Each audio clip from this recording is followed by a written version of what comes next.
Hi.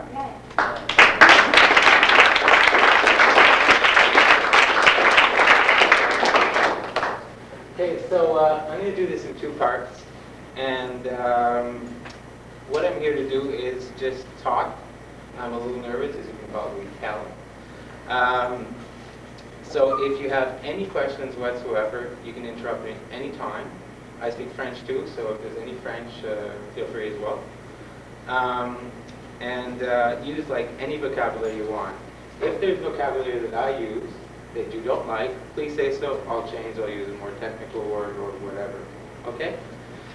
This, I'm going to do that now. What I want to do is just give you my philosophy on safer sex.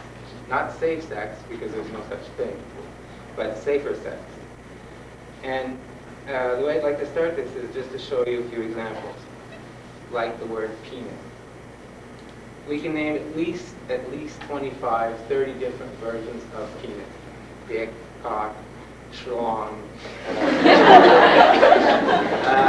unit, all these things. These are men's versions of empowering their egos. It grows out of here or something. For women, though, vagina, there's only maybe 3 or 4, and they're all insults. And I'm not going to take any of them. There's some strange thing going on. These are part of things that we should change, or try and change. A generation like yours will come up and will be a lot further ahead than 10 years, 20 years ago, 100 years ago, you know? So these are just things that I'm trying to put into your heads, maybe, and that they'll grow and maybe change the world, because I believe one person can make a difference.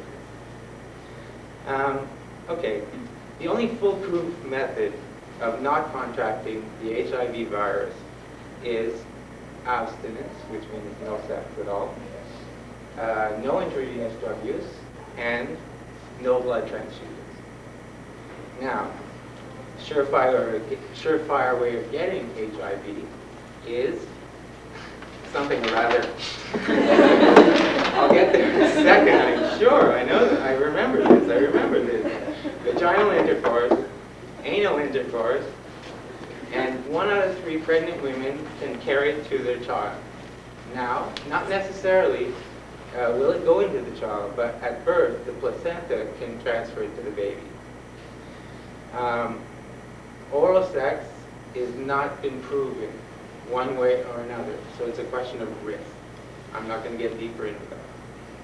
Now, as for choosing abstinence over being sexually active, this must be a personal decision that you make by getting as much information as you can from as many people as you can. A doctor, a chaplain, a school counselor, your peer groups, you know, anybody.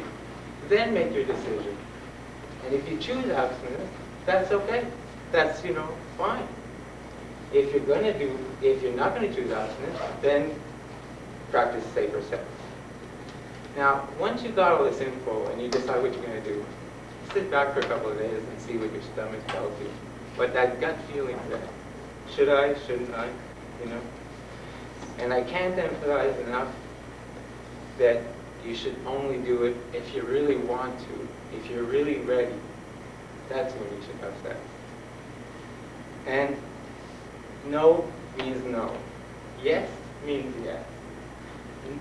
But it only means yes until somebody, one of the two partners, says no. And then no means no again. It means go away. It means no. It means stop. These are really important things.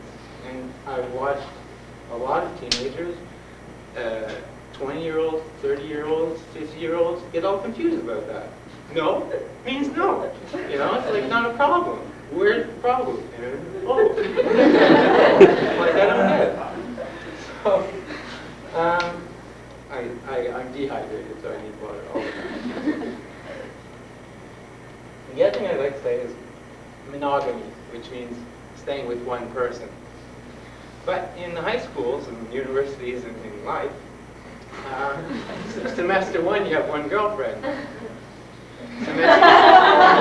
Semester 2 you have another girlfriend. But you didn't cheat on her or anything, you know, so that's 2. In the summer, of course, there's the summer love. And then for Labor Day, well, you got ditched by the girls, so you have a little fling for the weekend. That's 4 in 1 year. 4 times all the partners she had, you had.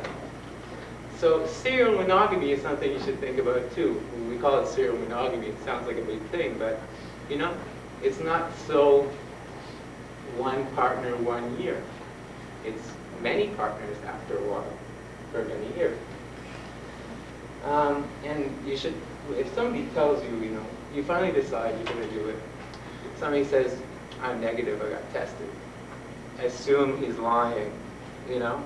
Just get it through your head that they may not be lying, but they may not be telling the truth, or they may have been tested a little too long ago, or, you know, protect yourself. Oftentimes, young people and middle-aged people don't use condoms the first few times because there's too much going on with just having sex. So they don't use condoms, and then they do. And there's a lot of reports that come out that in colleges, they got it from their first sexual experience. Because the first couple of times they didn't use a condom. And they got it. And trust me, it ain't a good thing. No fun. If you find yourself having had unprotected sex, don't panic immediately. It takes 3 to 6 months for the virus to enter your body and be detected by a blood test, a very specific blood test. So what you should do if you're worried about it is go speak to a counselor, a doctor, a chaplain, a psychologist, anyone in the know, your peers. Speak to somebody. You know, relax and calm down, and then 3 months, but 6 months especially, then get tested. And then take your life the way it's going to go after you're tested. If it's negative, great. Keep having protected sex. If you're positive, still have a great life, have protected sex if that's what you choose to do, and you'll go on. The next part I'll tell you how to go on with it. The one thing I did want to say, we're on to 52, right? It seems that deep kissing, the exchange of saliva, makes everybody nervous. It's now being proven, not 100%, but proven by certain scientists, that it takes up to 4 liters. 4 liters. 4 liters. So 4 liters of this to get enough virus to give to another person. Ergo, how long would you have to deep kiss to get 4 liters, 4 bottles of this into somebody else? So let's worry about a little less about the deep kissing.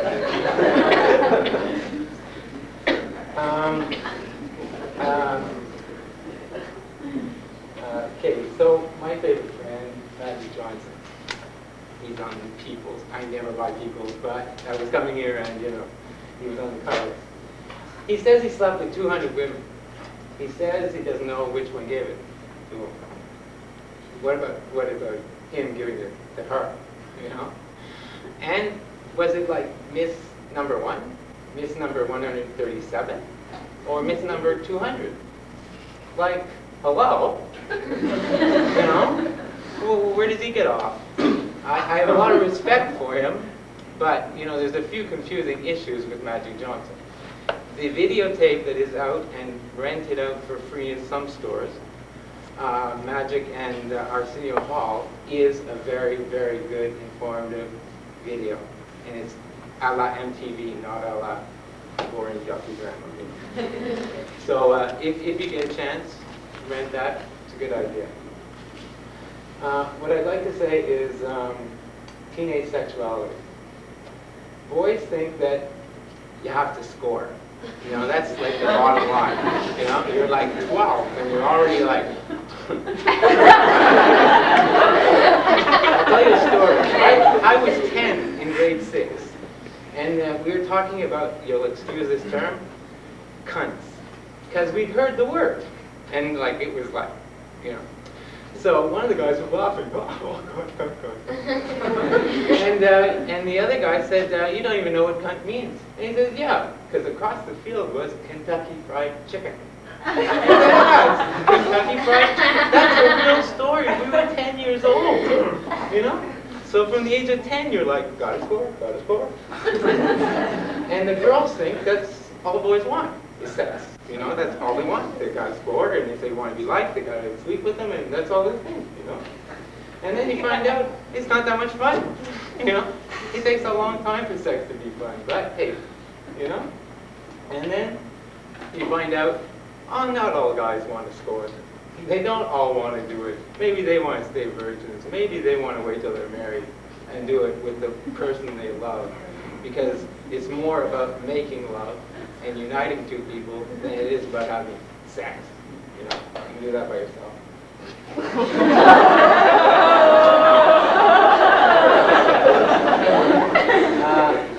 I would just like to end that little part of this by saying that no means no, and don't ever let anybody tell you otherwise. And if you change your mind, it's okay. Get a poster. No! You know? Help! Is there anybody have any questions about anything I just said? Feel free, and don't worry about it if you don't. Okay. Excuse me. So, I'm here now to talk to you about living with AIDS, because I have AIDS. I've had AIDS I've been HIV positive since 1986, minimum, because in 84 I was part of a McGill University study, and it was negative.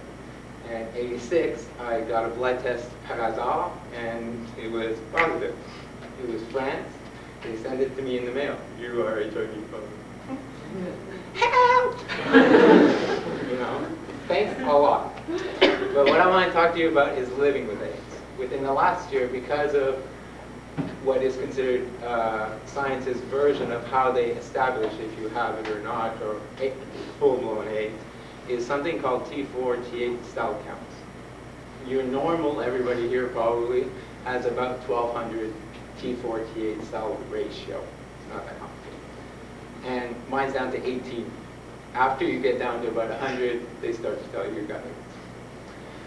Otherwise, you can just get the infectious diseases that you've heard about, like PCP, which is the lung pneumonia, or Kaposi's, which is the purple blotches on your body, which is a skin cancer, or Candida, which is an infection we all have in our stomachs, but if you have a good immune system, it keeps it down.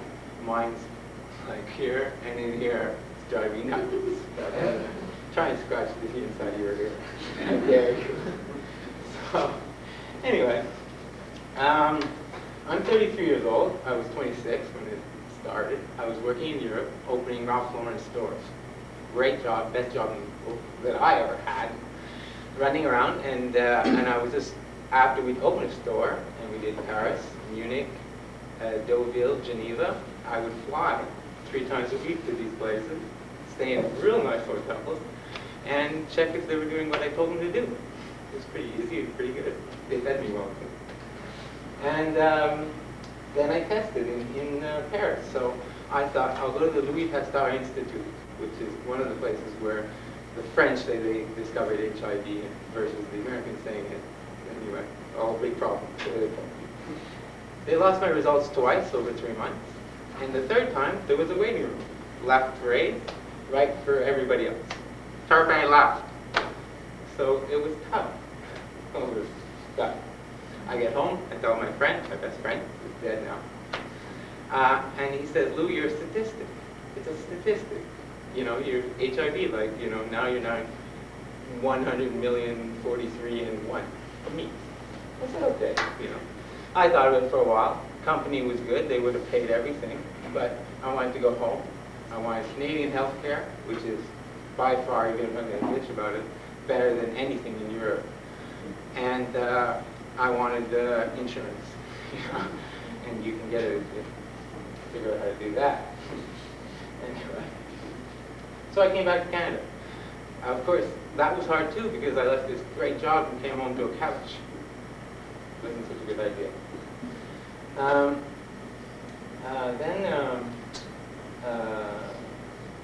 I just want to tell you about the Lazarus theory. Lazarus is in the Bible, and he's someone that Christ resurrected from the dead. Having AIDS is like that. One day I can do this, but speak to me tomorrow. Well, I'll be sleeping and not being able to get out of bed. It's one of those things. You can just be one day up, and the next day, you know, and it can also happen sort of midway through the day. But that's an old thing. If you want, I'm just going to go through my medical history to give you a sort of idea of what my body's been beaten up with over the last 6 years. As I said, I tested in 86. In 87, I got started getting symptoms. Excuse me. Night sweats, no energy, swollen lymph glands, which are the glands that are here, under your arms and in your groin. They really hurt, and they can't take it out. I tried. My liver enlarged, and it only functions a third of its capacity. And then in January, I came back home, and I was at 600. I told you about 1,200? 600. Big day? Okay. You only start AZT around 300. So,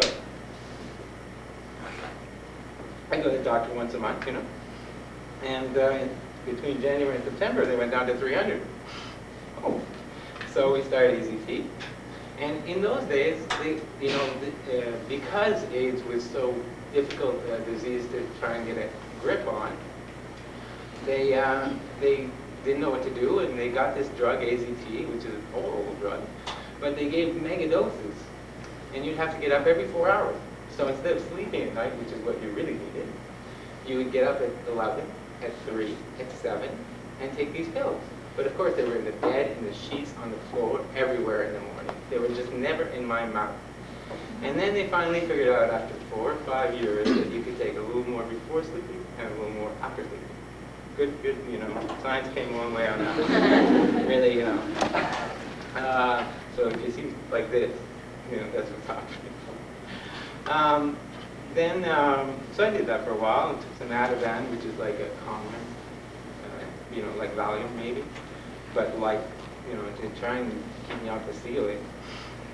And my cell counts just kept going down. I stopped work. I started Curanol, which is what they give people with migraines. Then I started pentamidine, which is a preventative medicine for pneumocystis pneumonia, the pneumonia that attacks people with low immune systems. And I've been doing it for 3 years. I haven't had any problems with my lungs. And I know that if I do get it, they'll use the same but more potent dosage, you know. That's okay. I'll deal with that when it happens. In October and November was a real tough one. I got kidney stones 3 times, and that's the male version of labor pains. Sorry to all you women, but that's how it hurts. And the only way is because I was dehydrated, and the only way to stop them is by drinking 6 liters of water a day. That's how much water I drink. Thank you. Anyway, I had no energy and the anxiety. I was Sylvester all over again. You know? Then in February, things got better. I went back to work, except now I was like a sales clerk 3 days a week, as opposed to running around Europe. A little bit depressing. And then the symptoms set back in. I had no energy. I was aching from head to toe, no appetite. I lost 15 pounds. My joints were aching, and the candida infection started to go up. I got into sleeping pills. I got itchy because my liver doesn't work well, and they gave me pills, which wired me like you would not believe. It was no fun. I was like this, like this, like this. We stopped AZT. I lost another 30 pounds. I put back 35 pounds. And then we started in July BDI, which is like the next drug, because AZT stopped working. Same sort of thing happened and whatnot, except drier mouth than usual. And I started gaining weight again. Then in November 90, the condition was stable. I started to work part-time, 2 days a week, some fatigue, but otherwise okay. Then my counts began to decrease again, and they went down to 38. And I'm like, I'm running out. Can I hide them somewhere? Like, do something. So the last drug they have now available is BDC. And it's been working well. And since February to September, I expected my counts to be 0. They were 18, so I figured it would be it. I thought, hey, 18, we're doing okay. Let's keep going, Then I got a little lung infection. Took care of that.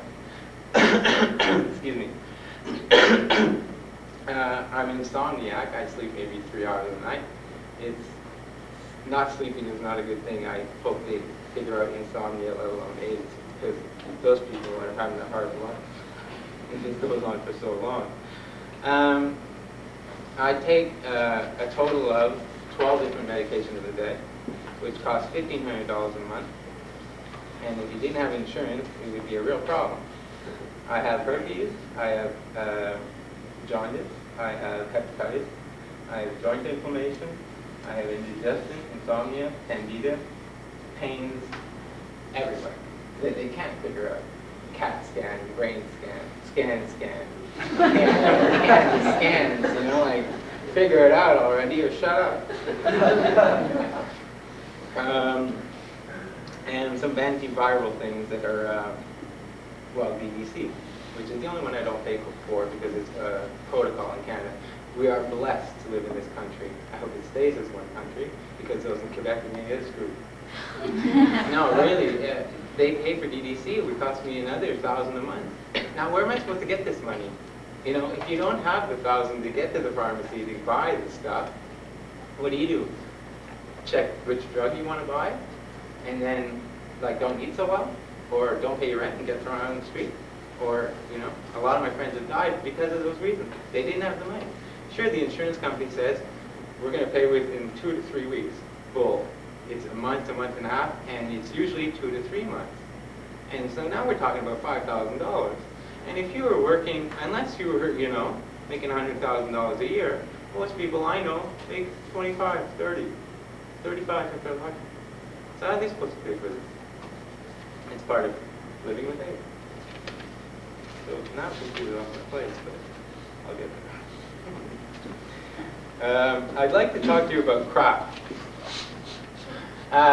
They're doing a big push on HIV dementia, which they tried to give me 2 years ago, which means it's like Alzheimer's, you lose your mind. We've had in our family craft, which is can't remember a fucking thing. We've had this for years. My parents have it, the kids have it, the little kids have it. So, I'm pushing this, get the dementia thing out of here. I only have craft. I forgot. I went to the kitchen. I can't remember why I'm there. I'll go back. I'll think about it, and I'll go get what I wanted. I don't have dementia. Come on. I told you about coming a long way with the AZT. Now they prescribe 2 capsules instead of whatever. More kids and more men and more women, more teenagers, are more afraid of AZT than they should be, and they're afraid of the side effects that supposedly you get. It's individual. One person will react differently than others, but if you can get over the 2 or 3 weeks of Sylvester the cat, you can then, this medication does work. It's not cure. It's just prolong your life, and it's worked for a number of people that I know, and certainly for me, until the next thing. And now they're working on a new drug called DC8, which Dan Quayle calls DDT, but that's another thing altogether.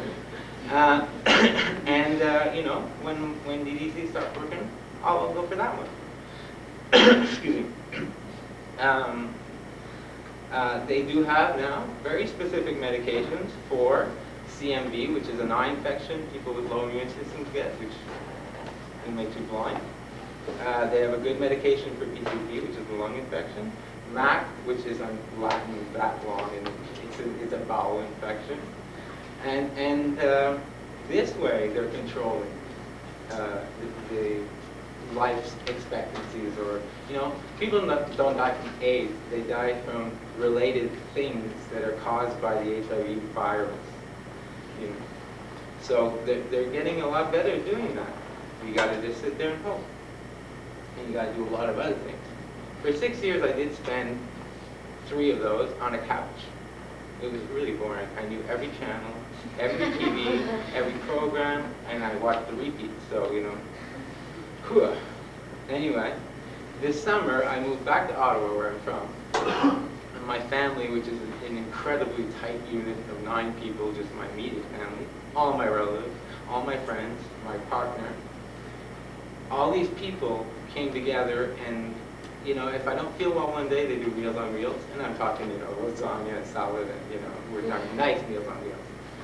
And they'll deliver it to me, they'll pick me up, they'll drop me off, they'll do anything for me. This is part of why I'm still alive, you know.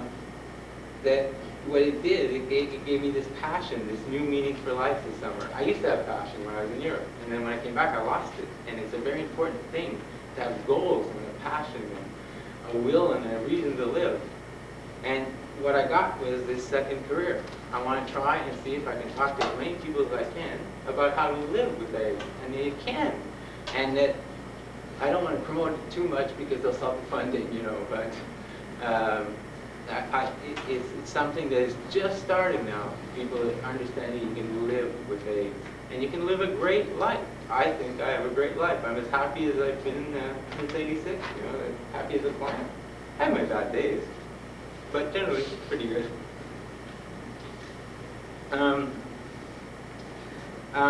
I believe in acupuncture.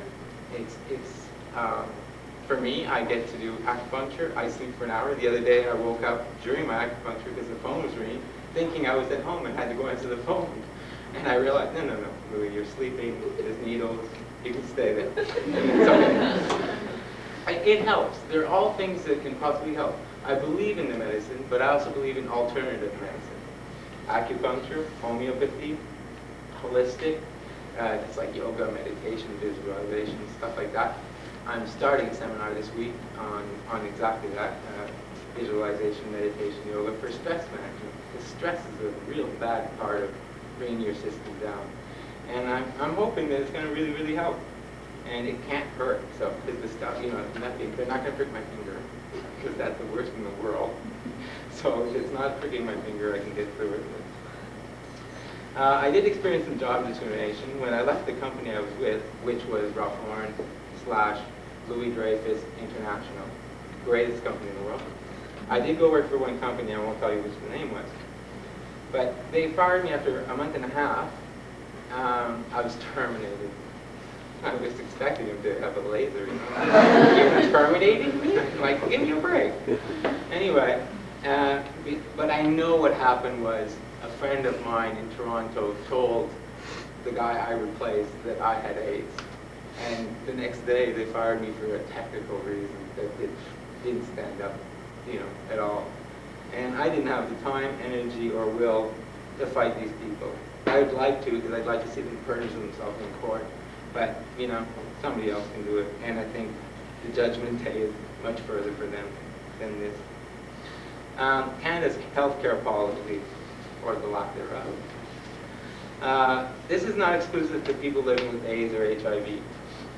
It's for any Canadian with a serious health problem, or any health problem. Example, psychologists are not covered. $60 a week. And psychologists, for whatever you think of them, is someone you can go see who's completely objective. He didn't raise you. He doesn't judge you. You just get to talk. And it really helped me. They had to take me in kicking and screaming. Like, they were dragging me. Two of my friends were like dragging me in there because like I didn't want to go. I had this thing, you know, I'm not crazy, I'm not crazy, I'm not crazy. Of course, I'm saying it that way, right? So you look like completely nuts. You know, but they're not covered. Psychiatrists are because they can prescribe medicine. Now, the government is working on that, but it will be a while. I really believe that my physical, mental, and spiritual well-being are all part of being helped by the psychiatrist. She doesn't, it's a she, and she doesn't give me any direction. She just listens, and she points out certain things, but there's no, you know, you have to do this, you know, she's pretty cool. but they're not covered. And I don't want to go see a psychiatrist because I don't believe that because my mother didn't hold me at 2.5 while I was, while the other baby was crying, that I was caused for this to happen. That's my idea of psychiatry. So, Canada doesn't cover that. They don't cover homeopathy, which is nutritionists. What's the first thing the doctor tells you to change it? And when you go and you don't feel well, your diet. He asks you how you eat. First thing he says, how you eat. Well, then why don't you cover nutrition? Doesn't make any sense to me. Well, leave that one alone. Well, no, our health minister, Mr. Bouchard, whose details or rhetoric on his policies on AIDS are worse than any of the, closed, I don't want to say anybody else's name, but he doesn't have one. He doesn't know where he's going, and our government doesn't really know where they're going either on which way they want to deal with AIDS in terms of research or in terms of education, at what age, or this is why it's a blessing for me to be here, to speak to you, because you have to be invited in. You can't go to a school in Ontario anyway, I don't know about Quebec, and speak about, because it's considered sex education or reproductive education. But anyway, so he's problematic too. It's better to have somebody decide one way or another what he's going to say about which way the country's going to go on an issue, especially one which is killing thousands of people a year, than to be on a fence. So I have a problem with Mr. Bouchard. When I moved back to Ottawa, I have a really, really good doctor in medical thing in Montreal where I was living the last 3 years when I came home from Europe. But I wanted to go to Ottawa, so I needed to go to the doctor and make sure I got set up with them knowing what my background was and being covered and whatnot. I call this my experience at the Ottawa General, or the day they tried to kill me. I go there with my younger sister, who's waiting in the waiting room, and I see a nurse. Now, I have 4 pages of documents as to what my medical, history is, because I can't remember. It's Latin, and don't bug me, So, first thing, name. Well, you had it on the thing, but name. Height and weight, because they really need to know this. Weight, I understand. Height, okay, the first time I understand. Just start asking questions. I said, please refer to this. Please refer to this. She's 2 feet away from me. She's not listening to a word I say. Not a word. This is a nurse. Not a word. She's right there. Please refer to this. She gets to recreational drugs. She says, what drugs do you do? I said, I don't do any. She goes, which drugs do you do? I said, I don't do any drugs. She says, no, well, really? You don't smoke joints or snort some coke? And I said, no, I'm not lying to you. And before the age of 22, I did lots of drugs. I haven't done any since I'm 22. She went, doesn't do recreational drugs. Then we get to condom use. I'm 33 years old. I've gone through a lot. I think I know what I'm talking about for condoms. There was this whole series of things that entail. We go through more details. She keeps asking me. I keep saying, refer to this. This is from a doctor or something. I'm not making this up. Hello. So she finally gets out. No, first she causes an anxiety attack. I've never had one before. I couldn't breathe. I was going like this. I ran out, got my sister. She got me some food, brought me back in. The doctor comes in. Hi, Dr. Victor. Height and weight. He's got my chart. Why did you ask me? I was like, off, So he starts, and then he wants to give me the details of my blood test. Within white blood cells and red blood cells and there's all this stuff. And there's numbers, there's 100 of these, should be between 100 and 400. You can't remember all that unless you're like a super scientist or a doctor or whatever. And I said, I don't need this info. Please stop giving it to me. He went on. He did the whole thing, 10 pages, 10 pages. And then he gets to the important stuff and he goes, oh yeah, your count's 35. I'm like, oh, okay. Then he says, okay, take off your shirt. I could have Carposies. from here, skin cancer from my waist down. He would have never known, never. I said, leave my liver alone, it's very, very tender. The first thing he did after height and weight, you know what they like to do? Push your liver. He sent me right up to the ceiling. It hurt so much, I was screaming. My sister came into the room. It was incredible. And finally he leaves. And I said, all I want to know is how to get some weight. He sends in a nutritionist. What does the nutritionist say? Height and weight. I was just sitting there. He said, I have a candida infection. I can't eat dairy products, starch, you name it anywhere. He says, eat ice cream and potatoes. Dairy products and starch. So I left. I get outside. I'm, of course, hysterical. I'm crying. My sister's trying to hold me, and she's just trying to do anything, you know? So I don't go to the general anymore. I found another doctor. I found a whole system. You know, everything's going to be okay. There are some in Ottawa. But this is very similar to practices everywhere. And can you imagine if you were in a rural area? You know, could be trouble. So the point I'm saying is it's your body, it's your life that they're trying to end. So if you go to a doctor for any reason whatsoever, you have every right to ask any question. And if he gives you attitude, find another doctor. It's not that complicated. They're part of this godly thing, holier than thou, but you can cut through it. And if you find a great one, great. If you don't, find another one. You know, it's your right and it's your body, and you have every right to ask any question you want. And if they're giving you attitude, send them out of the room. That's what I think about doctors. Pharmacies are also my favorite topic because they think they know more than the doctors. And there's all these signs. Ask the pharmacist which drugs not to mix, you know. I give them my 12, prescriptions. They have no idea. They have never even heard of these drugs, the last two, you know. And they're going to tell me which to mix. Yeah, right.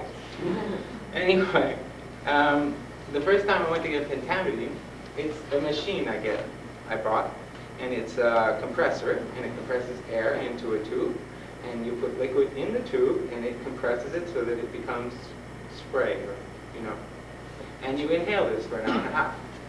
The first time I go pick it up, the pharmacist gives me liquid and syringes, and they want me to put it in my arm, and I'm sitting there, and I'm going like, wait, this is for my lungs. I tried to explain, they wouldn't listen to me.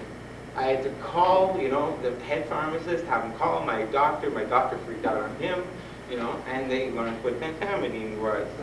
But the poor guy who's like not thinking, and usually when you're sick, think very clearly, goes home, shoots himself up, he's dead. Like, let alone AIDS could have killed him, but no, the pharmacist got it first.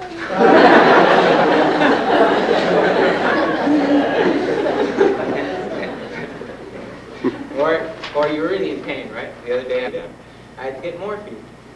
If I go to the pharmacy to get morphine, and I go to this pharmacy, I give them a minimum of $1,000 to $1,500 a month. You think they know who I am? And I got morphine, And they're going to start to give me the 1-2 about morphine, the questions, how much it costs, do you know how much it is, I'm in pain. I'm like standing there like this. I need the morphine. Give me it, and then we'll talk about it. Do something. No. No, we got your address. I had it moved. Like I told you this. You deliver it to my home every day. Yeah. They drive me nuts. So, pharmacists, you have the same right as doctors. And unfortunately, there's an association of pharmacists, doctors, and dentists. They put 3 of them in an association. I call 9 numbers the other day and I get them. All right, this is going to go well. So, the cost of medication, just to give you an idea, is, well, I said $1,500, but so Virex for the herpes is $84.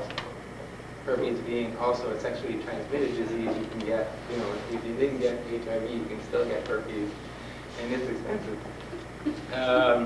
these two anti-inflammatory drugs. They're like steroids, not the stuff like wider, but they work, you know.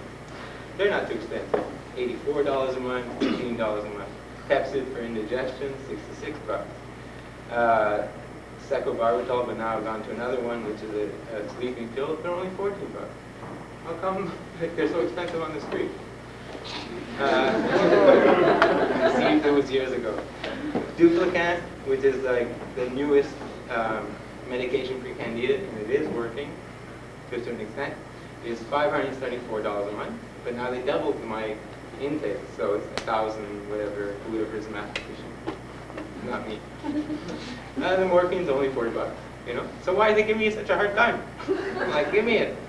Anyway, nystatin is this little thing to soothe my throat, $11. Pentamidine, $100 a month. And the equipment for the pentamidine, $15 a month. I bought the machine. It was $250 3 years ago. It turned out to be a good deal.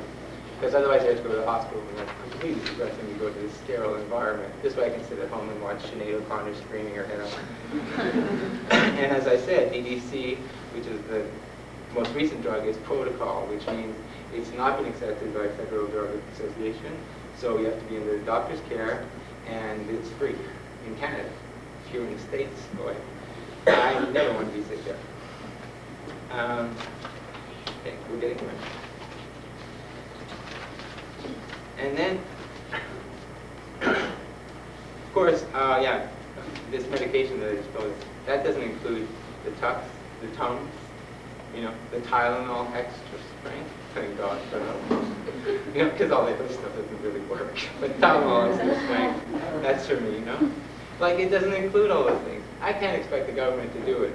But telling people about this and telling, you know, going to, I went to the Human Rights Commission. They asked me to go speak there. It was a big thing for me. And it went really well, and they've asked me to work with them. And, you know, they understood that, you know, if we show with people that they're not paying for Tums, which is fine, I don't think they pay for Tums, but, you know, the nutrition thing and the other types of medications and who should be paying for medication and who shouldn't be, good stuff. It really worked. And, of course, travel restrictions. I am not allowed, thanks to George Bush, to go to the United States since 1984 because I'm HIV. I can't go to China. And there are 3 other countries which I don't know, I'm sorry, which I can't go to. I have to, when I go to the States, my parents have a condo there in Florida. It's a great place to go relax, make me feel better. I have to switch my drugs, shake like this at customs because I'm not a good liar. As soon as I make it through customs, I call down and I say, okay, flight at 11 o'clock. Otherwise, you know, like, don't wait for me. I got busted. You know, they just send me back.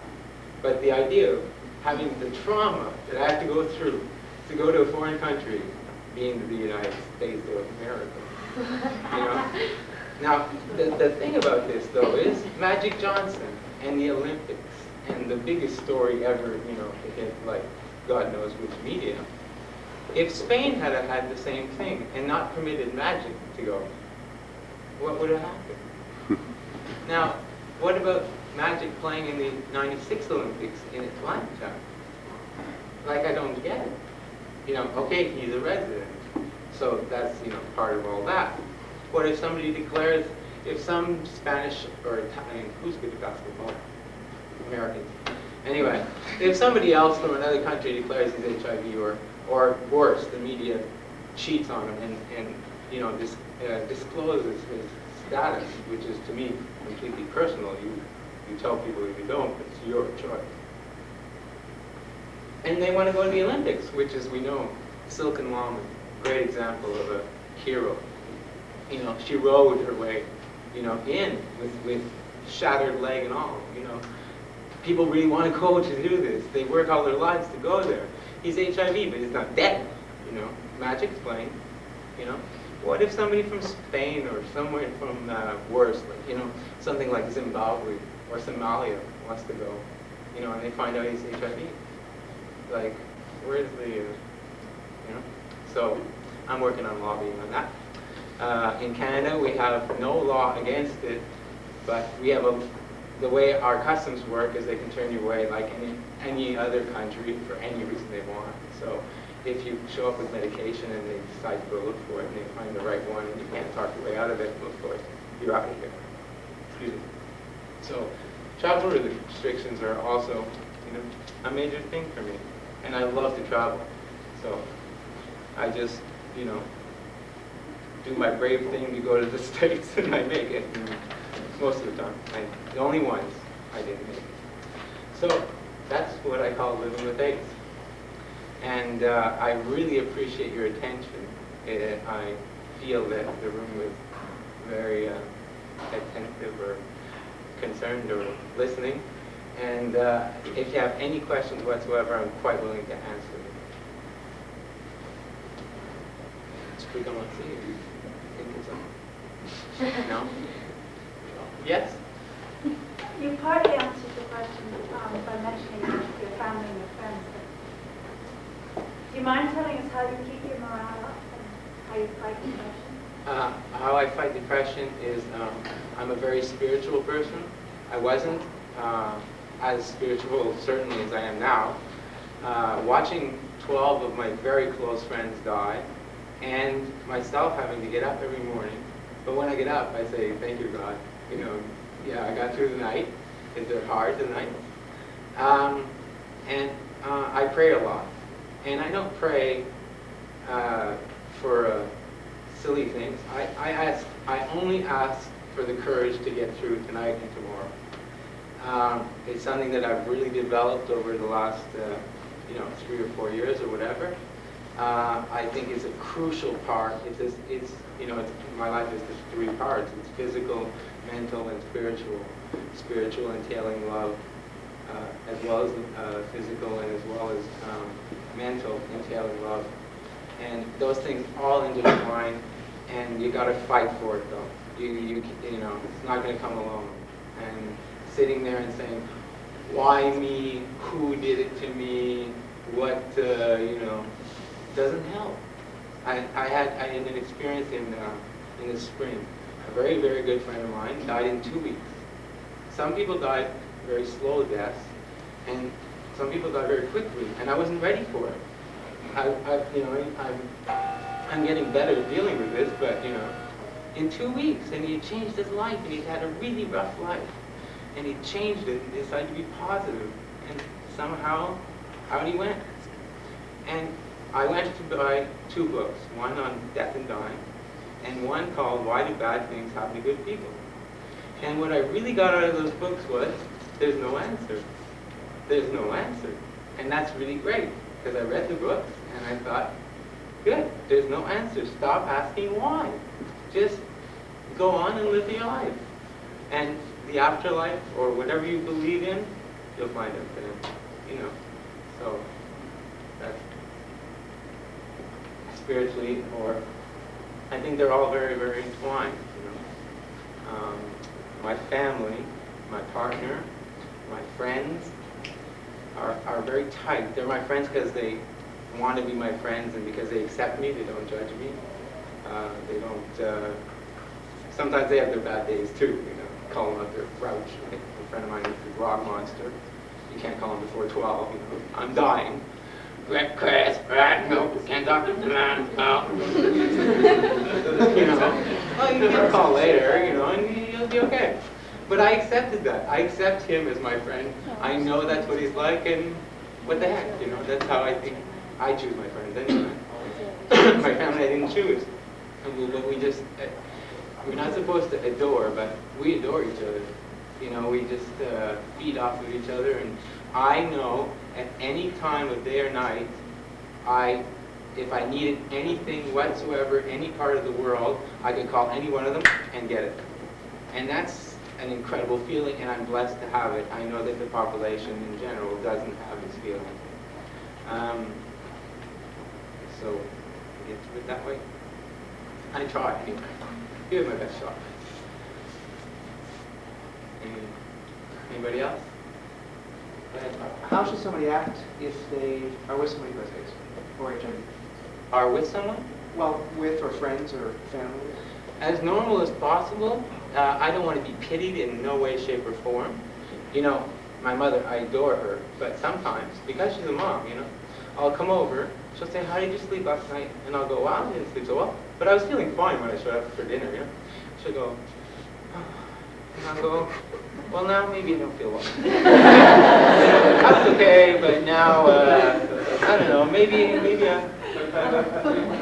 Tylenol, Mom, you know? Like, you know, so treating them, if they feel shitty, you know, you can acknowledge it.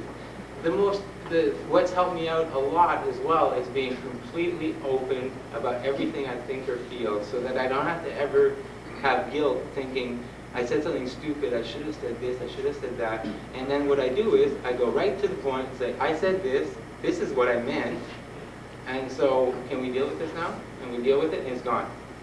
You know, that really works. People these days don't want to be pitied. There are days where you sort of want to be like TLC, that was tucked in, and then, you know, that sort of thing. That's okay, that's normal, but not day to day. Like I said, it takes 4 liters to survive, so hugging somebody, you know, that's okay too. If somebody's announcing their HIV and they're worried, give them a hug. You know, you can even give them a kiss. That's okay. You know, they need support. They need strength. They need your courage, you know, as much as you can give out to them. And if you're feeling healthy, well, maybe you got a little more courage than they got that day, and that's what they need. I think that's a good way. Yeah? Why did you first test for HIV? Because most people are very scared to take that step or Yes. go that way. Well, in 84, 83, 84, I was in Montreal, and just went for my physical, and my doctor said McGill University is doing the medical department is doing an AIDS testing thing and whatever. They were trying to, in part, make the technology of the test better and find out, you know, sort of statistics and stuff. And you know, at that time I thought, sure, you know, I don't think I'm concerned anyway. You know, I really didn't think that, you know, like everybody else. Like I thought, you know, okay, good. So I did it, and I did it 3 times over 84. And then I went to Europe, and in 85 didn't do any tests. And then in 86, I had a blood test for what's called non-specific urethritis. Men get it. It's sexually transmitted, but it's. Could you explain the non-specific urethritis? It's nothing. It's a baby infection, you know, like, and you get a few pills for 10 days. But instead of, you know, calling me up and explaining to me what was going on, they sent me a form saying, like a receipt, you know, you have the HIV antibodies. You know. And I didn't have non-specific urethritis. No, but so you know, I have my own theories on, you know, these are my theories. I don't expect anyone else to take what I say as the word of, you know, the word way it should be or whatever. I feel that if you're living your life and you are having protected sex, even if you had unprotected sex, but protected sex, and you have no symptoms, you know, you have nothing, you don't have any night sweats, you're not lost, no energy loss, you didn't lose any weight, which are also symptoms that another disease could be like mono or could be, you know, a number of things. But anyway, you know, and you're not thinking about AIDS or whatever, and you're healthy and you're fine and you exercise, why get tested? Because what the test will do is give you HIV. If you happen to test positive for HIV, change your whole life. Whereas you could have gone another 8 years before symptoms set in, because now it's like, you know, they talk about 14 years before, you know. So I believe much more in having protected sex and not being tested until necessary or until your mind is thinking about it all the time. Then you're confused, then you should get tested and know one way or another, you know. And then just live your life. But if the fear of it takes over your life, then go get tested. And then you know, and then you deal with it. That's what I believe. That's not a widely, you know, accepted version, but I'm not a widely accepted. I'm not your average guy. What can I say?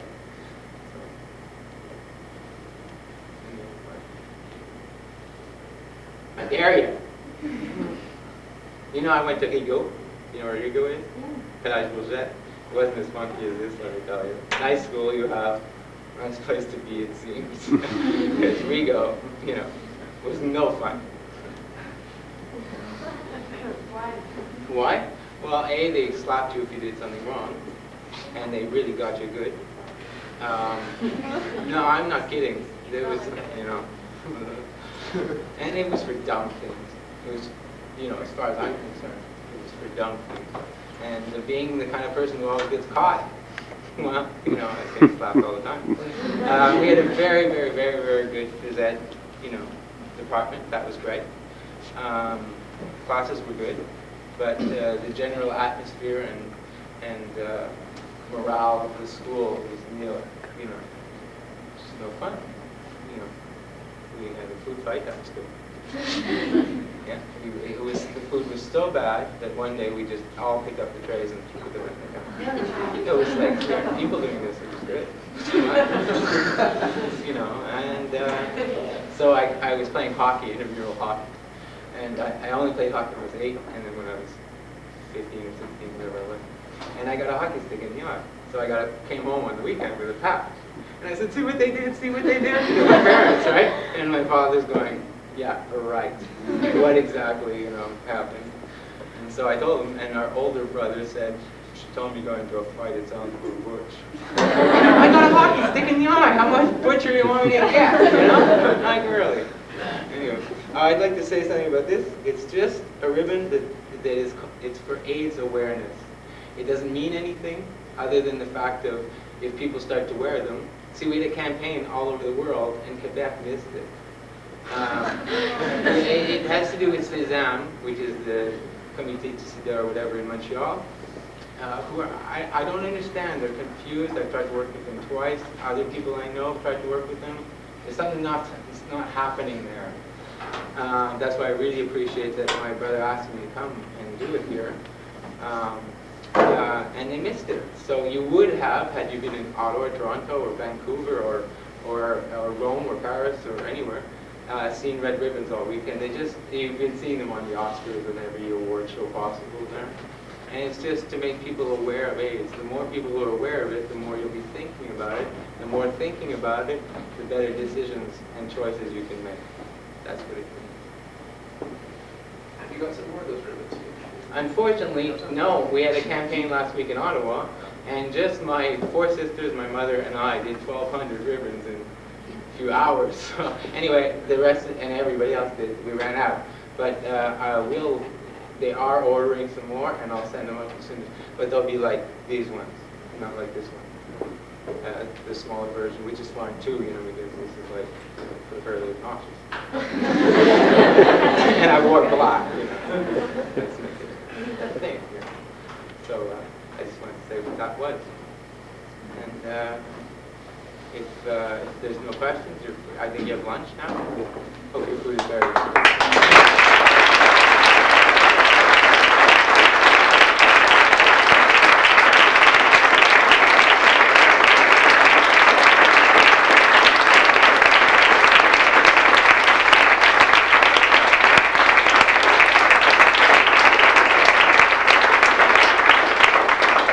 On behalf of everybody, I'd like to thank you for sharing this with us, and wish you the best of luck.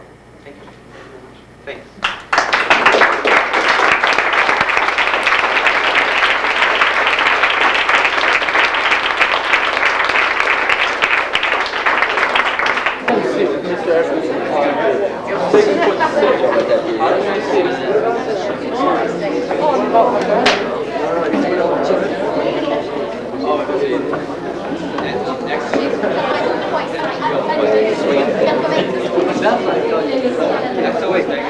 Luis, ahí voy.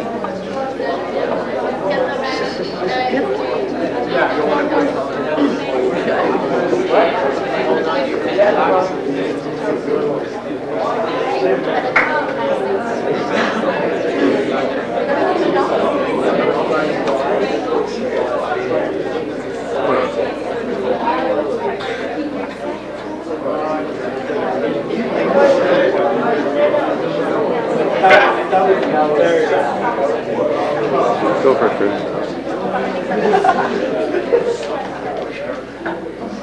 I'd like to welcome you all this afternoon, and I'd like to introduce my brother Louis and talk about living with AIDS. Hi.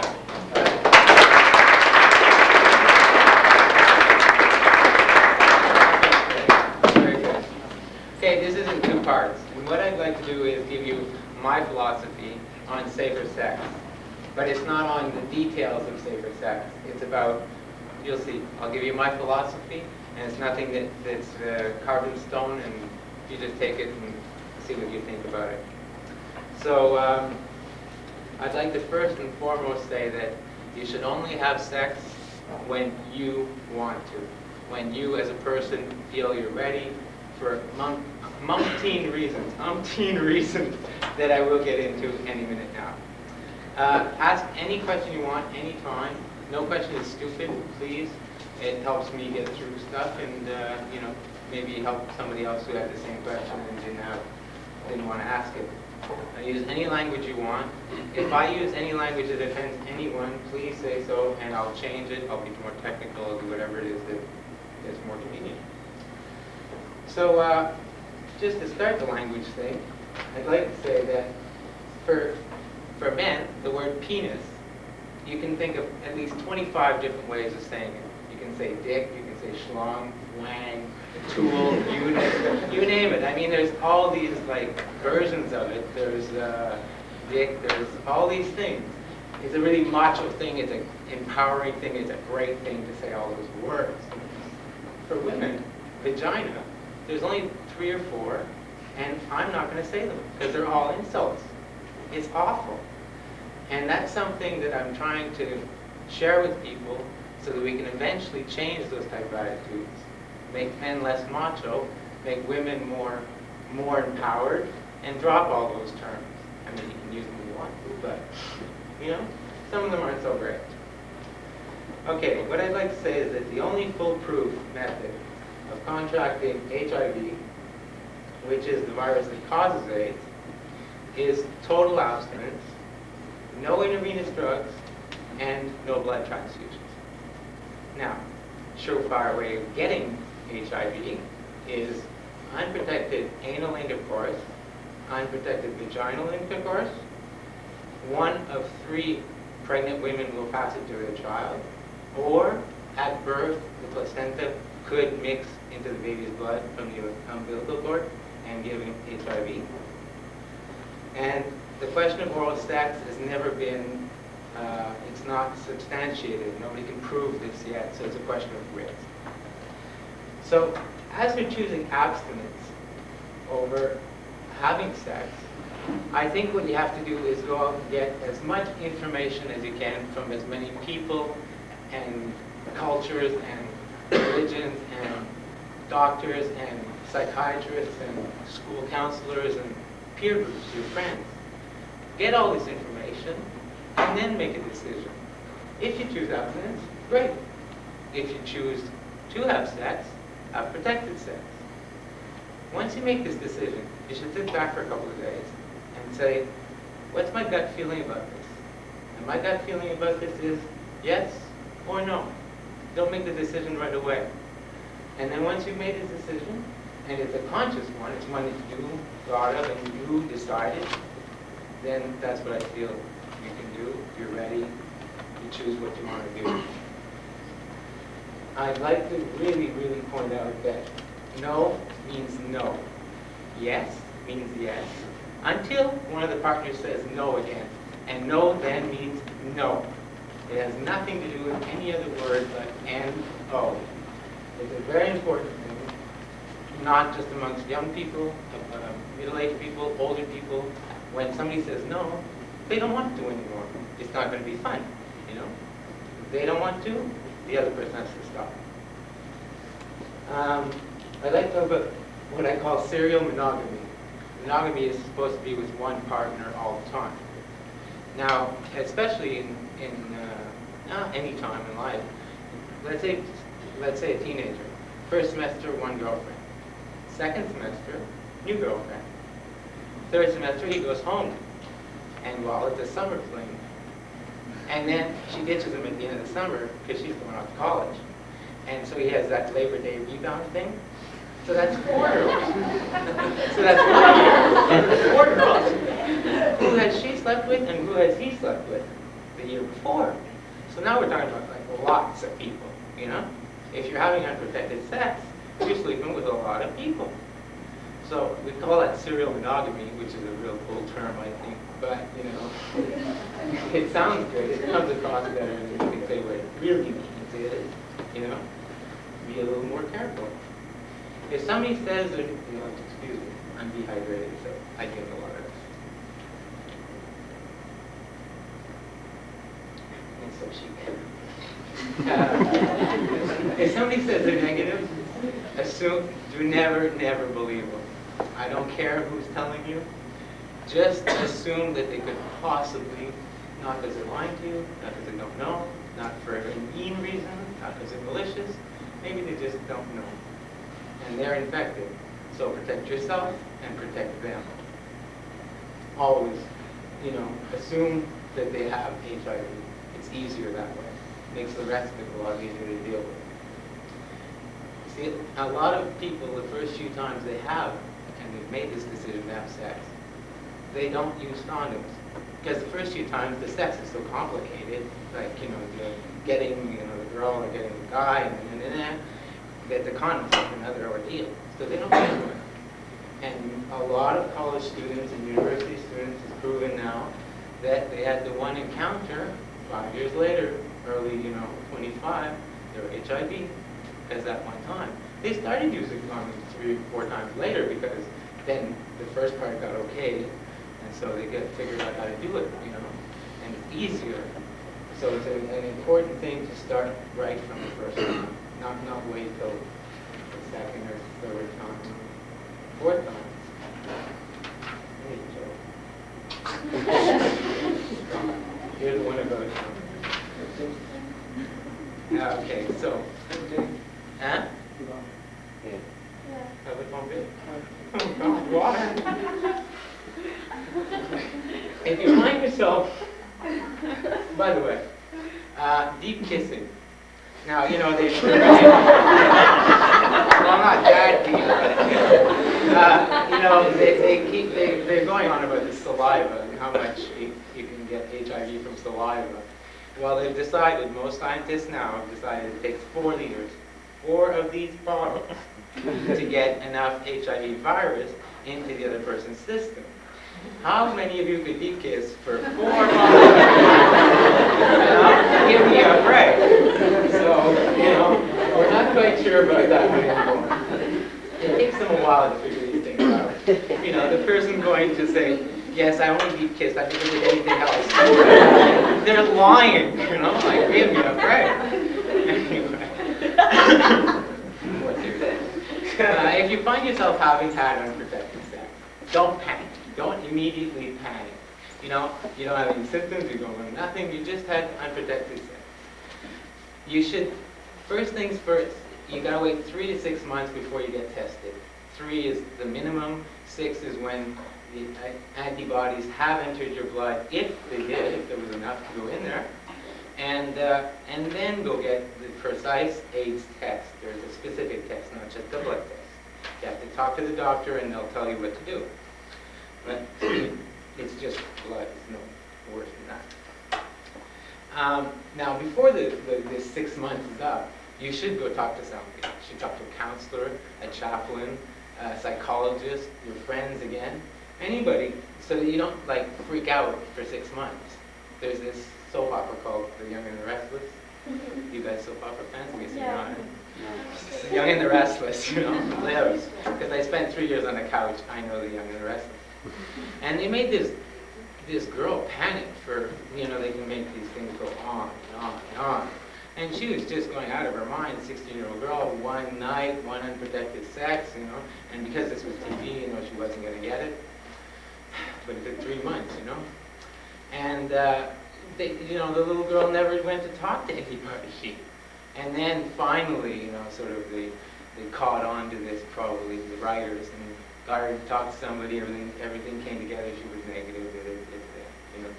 But my point is you know, not to panic. The first thing to do is to talk to somebody. And there's a lot of people out there to talk to. You can call hotlines. That way you can be anonymous. You can call a hotline. There's AIDS hotlines in Montreal. I don't know about Sherbrooke, but certainly Montreal. Ottawa is a good one. And talk to somebody on the phone. You know, they'll like tone it down and explain more details and things that you should or shouldn't know. One of my favorite topics is Magic Johnson.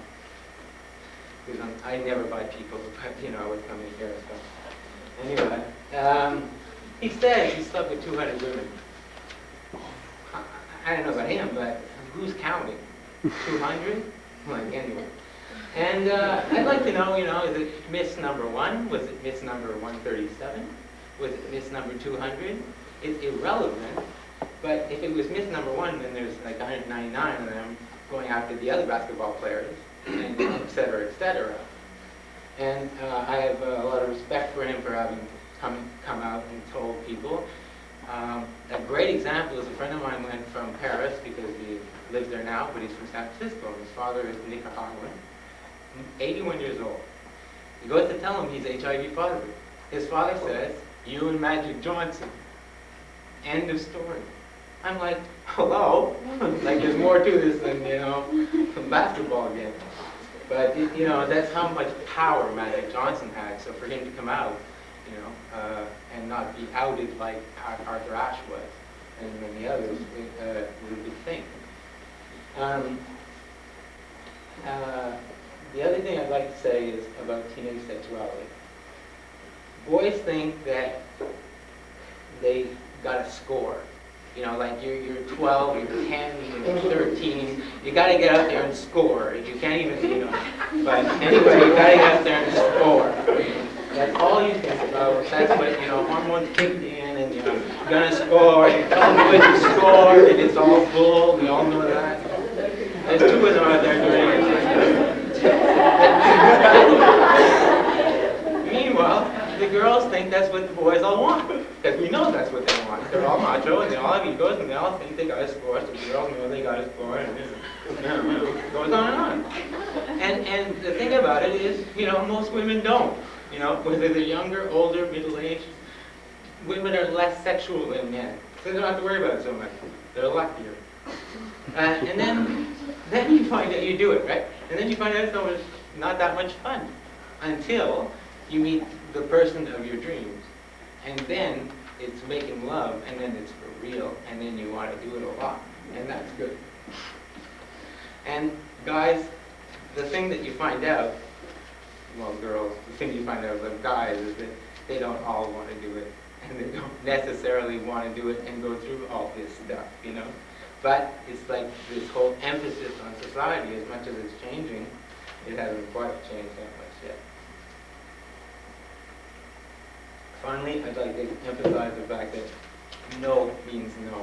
I really want to make that point, because I watch a lot of women do dumb things for men, you know, and the men are really dumber, and they're going to do it just because, you know, for thousands and thousands of reasons why they would, for attention, for non-rejection, for not a good family home, and they need some love somewhere, and all these things.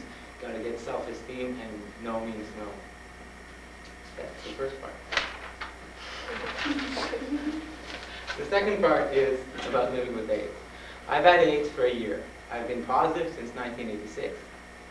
I'm 33 years old. I was living in Europe, working in Europe, opening stores for Ralph Lauren. And we opened in Paris, and then we went to Munich, and then Deauville, and then Geneva.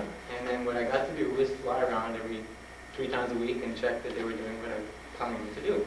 It was a lot of fun. Trust me, it was a great career. I was being paid really well, and I was having a lot of fun. And then I got this little STD, sexually transmitted disease, a really minor thing called non-specific urethritis. So I went to the doctor in Paris, and got a blood test, and they sent me this thing that looked like a bill that said I had HIV antibodies in me.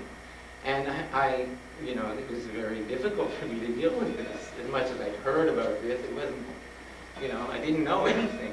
So first thing I did was get some information. I figure I'll go to Louis Pasteur Institute, where they supposedly found out where the HIV virus came from, and get my info and, you know, tested and stuff. So I went there. In 3 months, they lost my results twice. The third month, I go back. There's a waiting room with a bunch of different people there. 2 doors. Left is AIDS, right is anything else. They screamed down the hallway, "Turpin, left!" You know, it was one of the more crushing blows of my whole life. So I realized that Europe may not be the right place for my health care, you know, to be looked after properly. They deal with diseases as it stands there. Here, a little bit, but not as much as over there. So I came back home. Another crushing blow was because when I came back home, I didn't want to tell anybody yet I was HIV. It wasn't, you know, like that big a thing then. People didn't talk about it then, certainly. And so my career just went like this. And, you know, I tried to tell my parents that I just didn't like being in Paris anymore when they bloody well knew I just adored living there. So I did that, and that was part of what was hard to deal with. And that's why I keep coming back and sit and talk to people, because you don't have to tell them what you're up to or what your status is or anything, but you talk to people so that you can get some of this off your head and make you feel a little better. So I came back to Canada, and it was a good idea because the medical system we have, with its faults, is still one of the best in the world. Yeah, us in Sweden, I wouldn't want to be sick anywhere else, you know. I'll explain some of that a little later. I'd like to tell you just a little bit the Lazarus theory that I call. Lazarus was raised from the dead by Christ. And having AIDS is like that. I can be okay one day talking. I'm a little more shaky this afternoon than I was this morning because it takes a lot out of me to do this sort of hour thing. But I'll go home and nap, and tomorrow's another day, you know, sort of thing. But it's very much the Lazarus theory, you know. I'm sort of like, some days I'm just in bed, I can't get out of bed, I'm hurting, I'm aching, all these things, and people are looking after me because I have this incredible network of people helping me out. And the next day I'm fine. I'm like walking down the street, I'll get my groceries, and that's a lie, isn't it? I don't do groceries. What do you go for me? But, you know, that's part of the reason that I can make it. Just to give you an idea of what my medical history is like, it's not that long and I'll cut it short, but since 1986, I tested positive in 86. Not till December 1987 did I develop symptoms, which were night sweats, no energy, and when I mean no energy, none. Swollen lymph node glands, which are the glands in your neck, under armpits, and your groin. And my liver enlarged, but only started functioning a third of what it should. And then in January, when I came back to Montreal, your cell marker count is how science figures out what you should normally be. Your immune system should be around 1,200 T4 cells. And at that point, they went to 600. Mine are 18 now. Most people go off the planet at 300, 200, 100, but, you know, God forbid, I ain't leaving. At 18? Yeah. Well, long story short, was in January, my last test was 35. And I expected 2 weeks ago to get 0. And I had 18, so it was like a present. You know, it's like, oh shit, I got a long way to go, ha ha. You know, but even if it goes to 0, you still live. It's just that I have nothing to fight anything with, a cold or a flu or any of the major things like pneumonia or the carposis, which is skin cancer, or MIC, which is blindness. Take a lot of vitamins? Multivitamins, yeah. I believe in a lot of different, I'll get into them, but a lot of different things. I don't believe medication is the only way, but I believe in a certain amount of medication so it can kill some of the virus. So I was at 600. That's like nothing. They don't put you on AZT till you're at 300. So in September of '88, I went to 300, so we started AZT. And one of the side effects of AZT is that you're like Sylvester the cat in those comic strips. You're like this on the ceiling. High anxiety, let me tell you. Phone rings, I'm on the ceiling. Somebody knocks at the door. Commercials too loud. It was so wild. But you need to give it 3 weeks. If you can deal with that, then it calms it down. And a lot of people don't give it the 3 weeks, and that's a problem. Because then that's why there's a lot of arguments against AZT. Also, in 1988, that's not that long ago, they were giving such high doses, and they would also give it every 4 hours, which meant you had to wake up at 11 at night, 3 in the morning, 7 in the morning, and take your pills. But of course, what would happen was there were sheets on the floor, in the water glass, the water was in the bed. They were just everywhere in my mouth. And then, it only took them 5 years to figure this out. They could give me more before and after I slept. Because sleep is super important, right? They gave me Ativan, which is like Valium, but small doses, just to keep me sort of, holding on to the table. My cell counts just continued to sort of slowly go down. So I had to stop work, and that wasn't a good thing for me either. I liked working. I enjoyed what I was doing. I started pentamidine, which is an inhaler to prevent pneumonia. And I've been doing it for 3 years, and so far no pneumonia. So I figure it's working. In October, I got kidney stones because I dehydrated. And kidney stones are the male version of labor pains. It really, really hurts. And so I got them 3 times no less. And then we figured out, I have to drink water. So I get to drink 6 of these a day. And I know you guys know what that means, but, it's a lot. Anyway, kidney stones, and then in February 1990, I felt better, so I started to work. Now I'm working as a sales clerk 3 days a week, going from supervising stores in different countries to a sales clerk at Holt's was a bummer. It was no fun. So, mentally that was difficult to deal with. And then it started again. I lost 15 pounds. I then lost 30 pounds. I put back on 35 pounds. And I'm trying to put on some more, but it's really hard. Anyway, they needed to give me heavy-duty sleeping pills so I could get through the night. It just doesn't work. I'm still trying. And next week I start a seminar of holistic type healing, which is going to be yoga, meditation, visualization, and hopefully maybe I'll get to sleep that way. Anything, I'm going for anything that'll help. It's to go with, the vitamins and whatever. I'm just trying to get some things that I do. And then we stopped AZT. I started DDI, which was the new medication, powder form, more potions twice a day. Gross. And this worked for about 6 months, and then it stopped working, and I ate my weight again.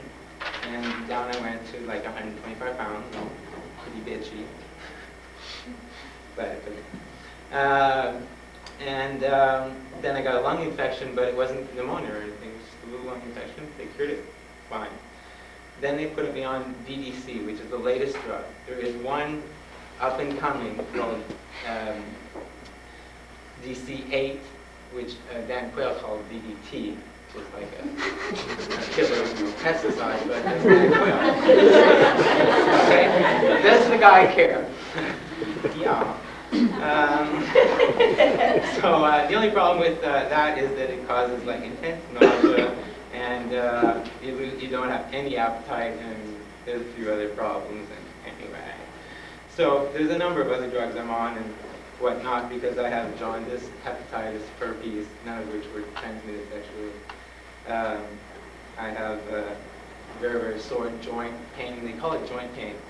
To me, that's a joint, and my pain is here. Pain. But they can't figure it out. They can't figure it out. I've had every CAT scan, brain scan, and they just can't figure it out. Because it's all these weird things going on with your immune system and your nerves. And they think about doctors is they won't tell you that they don't know, which partly is why it's such a problem to deal with them. You can't say. If you saw an Asian physician, he would tell you, we don't know. This is what we know. This is what happens. Westerners say, it's not that. Well, good. What is it? Give me a clue. So, I want to talk about living with AIDS. And why I keep saying living with AIDS is because it's very recent. Up until a little while ago, people just got AIDS and they figured they died. I have had 12 very close friends die. That's true. But I'm still living, and there are many, many reasons why. A lot of it is my family, my partner, my friends, the love they give me and take care of me and permit me to live the way I do. The financial backing I have, because if you didn't have the finances, you'll see you can't afford the drugs. They were trying to tell me 2 years ago I had dementia, which is like Alzheimer's for younger people. And the problem with dementia is I don't have dementia. I have crap, which means I can't remember a fucking thing. Everyone has crap. My parents have it, my nephew has it, everybody has crap. I don't have dementia, but I had to fight my way with those doctors to tell them. They were looking for that virus. Where is it? Where is it? Where is it? You got it.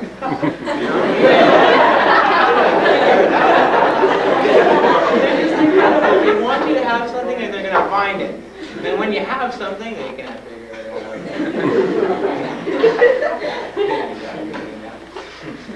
They do, the researchers, which are better, have come a long way though,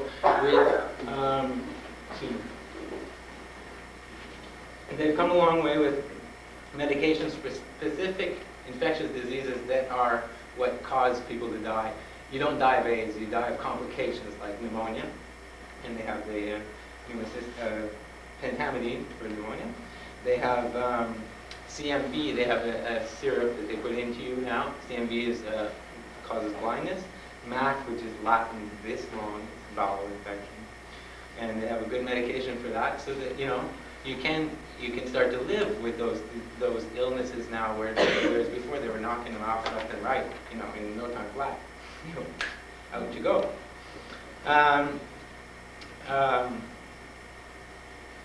Just one more time and then we'll go on. Positive life and lifestyle. For 6 years, I had not really much, sort of meaning to life or goals or desire or passion.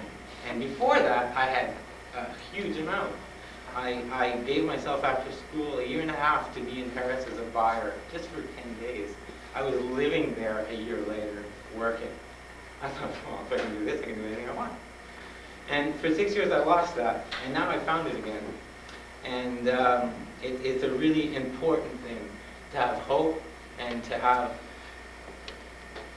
to be positive and to think, today is a good day, let's do a good thing, and tomorrow we'll see what happens, but I don't worry about tomorrow, and I can't fret about the past. I got to do now, and now, today, it's been a great day, it's an incredible day for me, and I think it's really good. Moving back to Ottawa, because that's where my family and friends are, was a great, great, great decision for me. The support, again, I repeat, the love that I get from my family and my partner and my friends. I also do acupuncture, which is the only time I sleep really soundly. The other day I had 8 needles, one in my skull, and I'm sitting there, I'm sleeping, and the phone rang, and I got up to answer the phone because I thought I was at home. And I thought, oh God, you are relaxed for a change, No, they can answer their own stupid phone. Lie down. Anyway, homeopathy, which is like yoga, meditation, visualization. These are all things that are so easy to, let's say, Eastern cultures, but so difficult for us because we're so trained to be following doctors and medicine and, 1 + 1 = 2. Doesn't work that way. Not as far as I know, anyway. Nutritionists, which includes vitamins, which includes herbal remedies. That's a bit too many potions sometimes for me to deal with, but they all taste, I don't care what anybody says, it tastes awful. Okay? It just always tastes awful. They say bitter, but ugh. And if you gotta do like 3 a day, give me a break.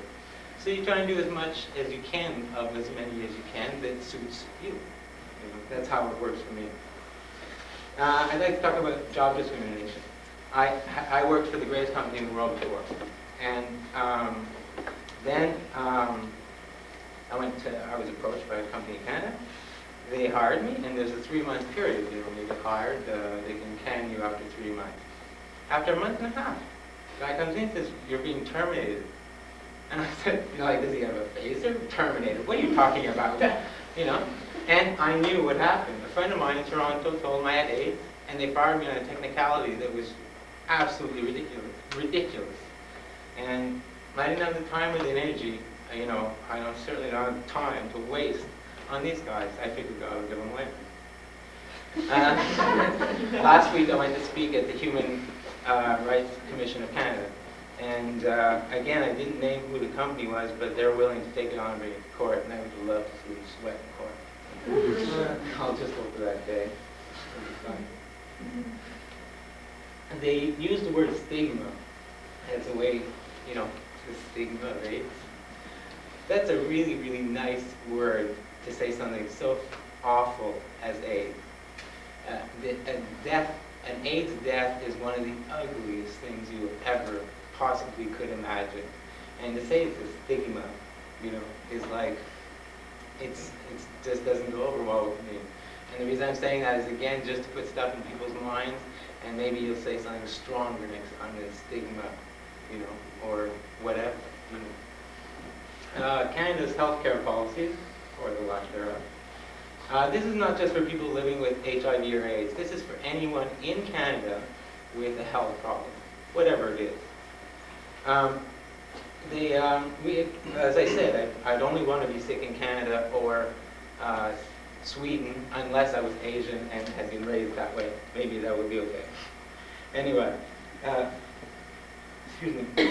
Psychologists, which are a huge, crucial part of my life, I had to be taken in kicking and screaming because I didn't want to go. I had this thing that I wasn't crazy, and that a psychologist was for crazy people. But what this person did for me is that she's non-judgmental, objective. She doesn't care where I come from, what I did, why, what, where, you know. And she's just letting me talk, and by just talking, I'm the one who's answering my own questions. But it's out loud, and it's not just in your head. And sometimes you do need a bit of sort of point in the right direction or whatever. It helps a lot. But because this is Canada, psychologists aren't covered. So it's $60 a week. Where do you get the $60 if you're if you can't work and you're unemployed, so you're on welfare? It gets complicated. Psychiatrists are covered because they can give medication. And that's the problem. The difference, psychiatrists are always trying to figure out how your mother held you at the age of 2, you know, while she was holding a bottle, and that's always some like real complicated thing. They're not dealing with now. Like I need now, you know.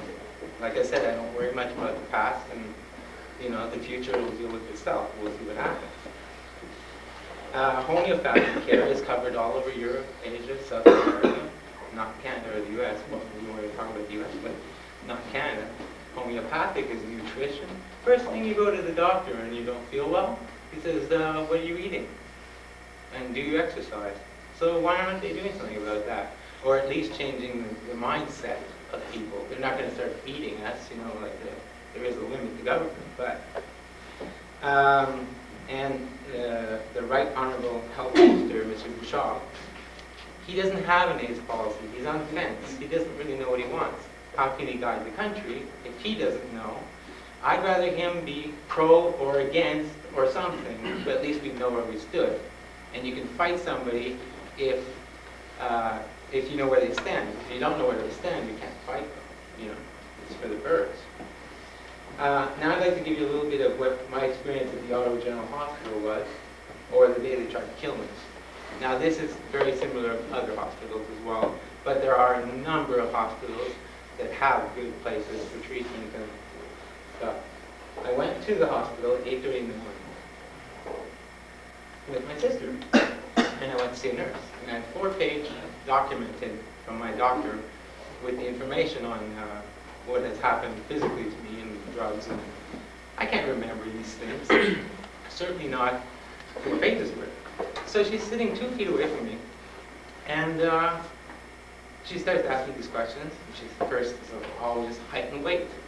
Fine, height and weight. And then name, address, it was all in the paper. So then she starts to ask me more detailed questions, and I said, would you please refer to this? Would you please refer to this?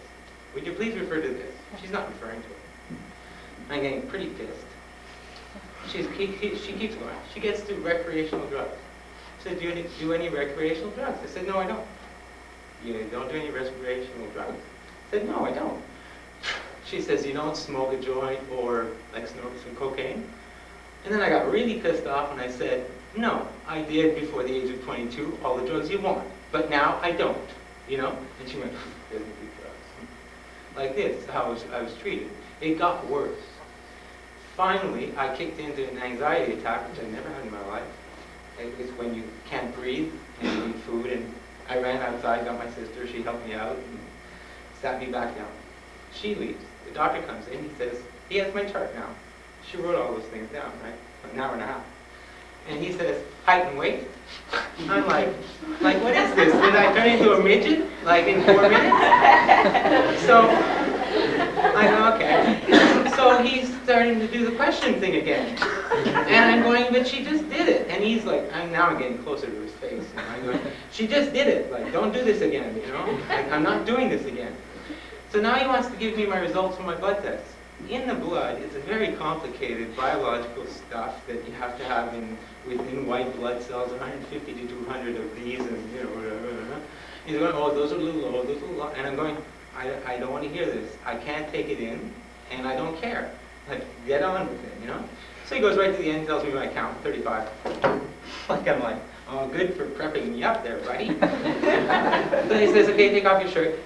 And I thought, I could have carposes from here down. He'll never know. So, of course, after height and weight, their favorite thing is your liver. They just love the liver. I said, it's tender. Do not touch it. He pushed into the liver. I was on the ceiling. First thing, he didn't even go to the chest for it. No, right for the liver. Like, what do you want from me? What am I supposed to do? So I'm crying now. And then I said, like, and at this point I'd lost 50 pounds, and I was pretty shaky. And I said, I just want to know what I can eat. And I have a candida infection, which means I can't eat dairy products, starch, and then a lot of other things. It's hard to gain weight. So he sends in the nutritionist, comes in with my chart. What does he say? Height and weight? I'm like flipping out. He says, oh, you should eat ice cream and potatoes. Starch and dairy products. I got out. I'm walking out of the hospital. My sister's holding me. I'm crying. I'm frantic. I don't know what to do. I want to jump off the closest bridge, you know. Oh, yeah, you might have, what do you tell me I might have that day? Something stupid like blood sugar low or something. Do I or don't I? Is there a blood test? Do it or don't. Shut up, you know, like, do something. Anyway, so I don't go to the Ottawa General anymore. And the Human Rights Commission is checking them out because I'm not the first. A friend of mine came back from Thailand. He was in Spain. He had a parasite in his kidney. It took them a month to find it. They were persuaded he had malaria. He didn't have malaria, you know? So that place is like, but there are other good places. My whole point to this, though, is you have to fight. You can't go to a doctor for anything, whether it's a broken leg, a cold, or a flu, or something serious, you know, sore kidney, and let them tell you what to do. Ask them questions. You have every right. They've got this holier-than-thou attitude, but you can break through it, or find another doctor. It's not a problem. There's lots of them in Canada. Lots. Bilingual, trilingual, they're lots, and they know what they're doing. But you got to find a good one, and it's your right, it's your body, it's your life. That's why I told you that story. My other favorite thing is pharmacy. Because there's an organization in Canada. Can you believe this? Pharmacists, doctors, and dentists together. So when you go to the pharmacy, there's all these posters, right? They say, ask pharmacists about mixing medications. I'm on 12 different medications, 3 of which are guinea pig drugs. They have no idea, none, what this does, you know. And they're going to tell me what to mix. So the first time I go get my pentamidine, it's a compressor, and which sends up air into a tube. You put a liquid into this thing that you inhale. It makes a spray, and you inhale this for an hour and a half. They gave me an injection. They wanted me to put this liquid in my arm, which would have killed me. And I had to fight and argue, get the pharmacist, get my doctor on the line, get everybody, to change this pharmacist's mind. So I wouldn't have gone home and killed myself. Now, if I hadn't been strong enough that day, I'd be dead. So you have to be really careful with pharmacists too. I don't know. It has something to do with egos again. The other thing they do is a couple weeks ago I had a crisis of candida, and it was very, very painful. And I said no for 3 years to morphine. And this night I just knew I had to get morphine, but I knew it would be harder to go to the hospital that night than to wait till 8:30 and get it from my doctor. 8:30, the doctor, first thing he sees me, he says, "Your throat's black." I said, "I've probably used purple. This is my throat, it's skin, it's supposed to be skin." Anyway, and he says, morphine, and get down there to the pharmacy. I said, fine. So I get to the pharmacy, I've been going there for years, they know my address, they give me the 20 questions, they start to talk about morphine, the price, which is only $40 compared to the $1,500 for the other medication. And I'm like this, I was really sick. Instead of giving me the morphine and then worrying about it after, they know, and they've dealt with my family for 30 years, they know I'm not going to run out of town, seriously now. Anyway, and I'm not a junkie on the street, which is the way they treat me often too, I'm not writing bad scripts and trying to get morphine, please. Anyway, so pharmacies have to come a little bit of a long way too. The cost of medications, just as an idea, I spend $1,500 a month on medication. And that's because DDC is a protocol drug, which means it's a guinea pig drug. It's not been accepted by the Federal Drug Association, so it has to be under doctor's care, and so the government pays for it, which is great, because otherwise it would be, I don't know how much, but I don't want to know. And the problem with that, though, is if you don't have the money to spend on $1,500 for your medication, like a lot of people who end up on welfare or pension, or families don't have much money, is that you have to, you get choices. You have to pick which drug. So if you pick one, like for pneumonia, the other thing's going to get you. The Carposi's going to get you. If you pick the Carposi one, of course you're going to get pneumonia. Or you're not going to eat properly because you couldn't afford, to eat and do the drugs at the same time. Or you pay for those things and then you get kicked out and you're not paying your rent. So that part of Canada's policies are a little bit troublesome.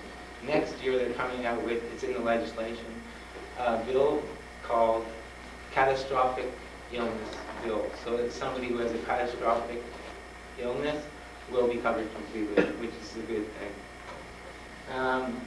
And lastly, two things. Insurance. See, they say the insurance will pay me back in 2 to 3 weeks optimum time. It's a month to a month and a half minimum. So if I put out $1,500 and then I got to wait more than a month, I got to put it out $1,500 again, and I don't have it, And they say 2 to 3 weeks. I say a month and a half, but really it's 2 to 3 months. And now we're tracking them to find out, and we're going to figure that one out soon. And last thing is travel restrictions. I'm not permitted to go into the United States of America because of George Bush in 1984. They figured, the only way to stop the spread, which was the largest spread in the whole world was in the United States, was to stop people with HIV from coming in. China is the other one, and there are 3 others, but I'm sorry, I don't know which one they are. It's very difficult and demoralizing to know that you can't go somewhere when, as Canadians, we can go anywhere. Sometimes we need a visa, but we can go anywhere. And just because I have HIV, I'm not going to run around and infect the whole country, and they won't let me in. That's the problem. So I'd just like to end this by saying that I'm living with AIDS, and I think that keeping faith, hope, and charity is about the only way, along with all the other things I said, to keep it up and to be able to live with AIDS. And it's a possibility, And I'd like to thank you all very much for your attention. And if there's any questions, please feel free.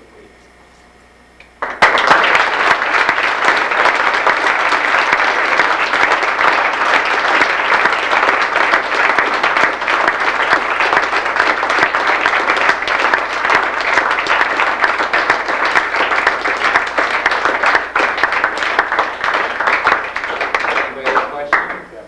Louis, what is the current status of organizations trying to find a cure for AIDS? Well, there are a number, and you know how that's also very political. Example, United Way is not giving any funds to AIDS research. I understand that because they had a number of different illnesses, diseases, very crucial as well, that they were working on. If they spread it out thinner and don't give it, and give it to AIDS, then nobody's going to get enough money to do anything right, Now, there, of course, are groups who are really anti this, what I just explained, but tant pis, I mean, that's the way I think. They're talking about vaccines. When you take AZT, this is a really good one. You have to sign a paper that says this medication was tried out on dogs, it's on your life. I'm not an animal lover, and I'm afraid of dogs, so it wasn't a good one. Like chimps, I would have went, oh, okay.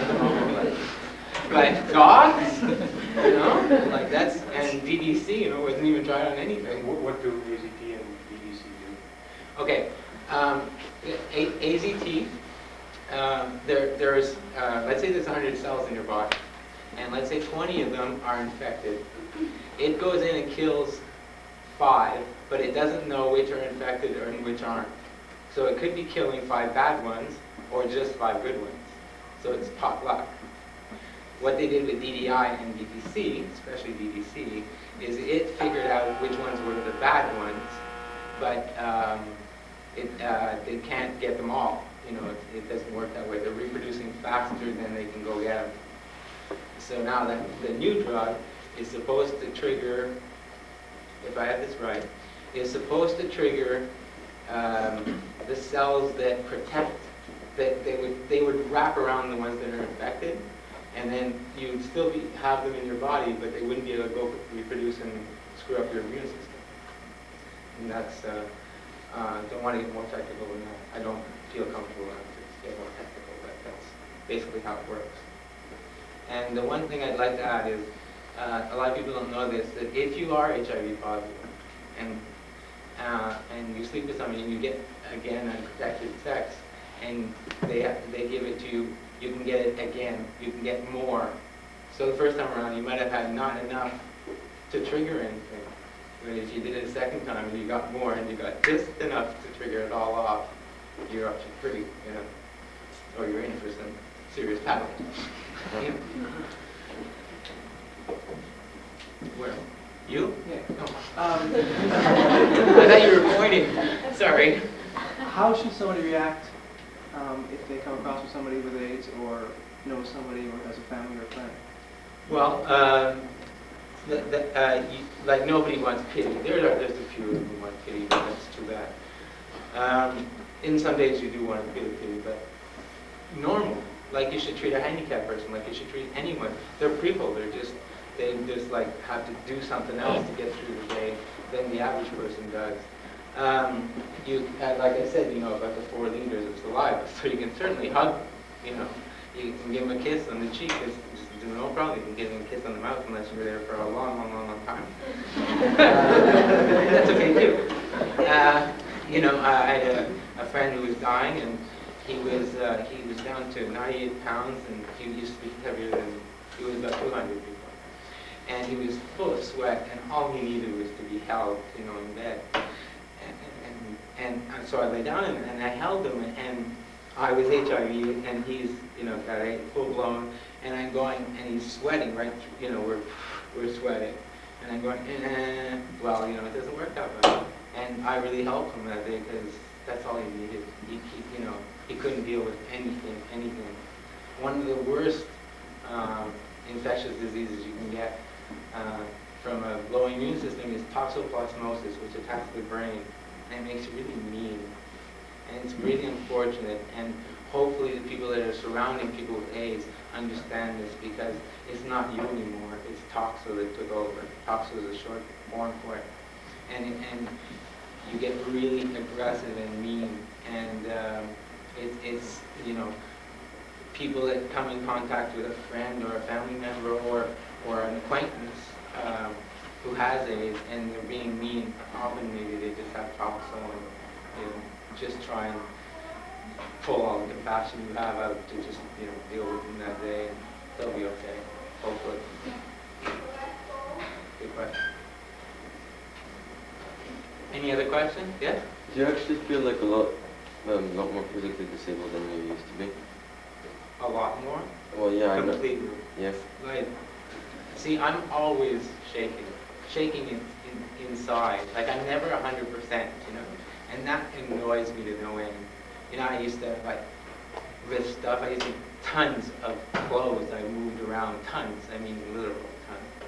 And furniture and you name it, you know. And I can't do that now. I tried to help set up these chairs, and, you know, yeah, right, I did about 6 and said, wow, you guys get to do the rest. But because, you know, he's my brother and he loves me, he's doing it, you know. So that has a lot to do with the fact that this is, well, it has everything to do with the fact that this is happening this week.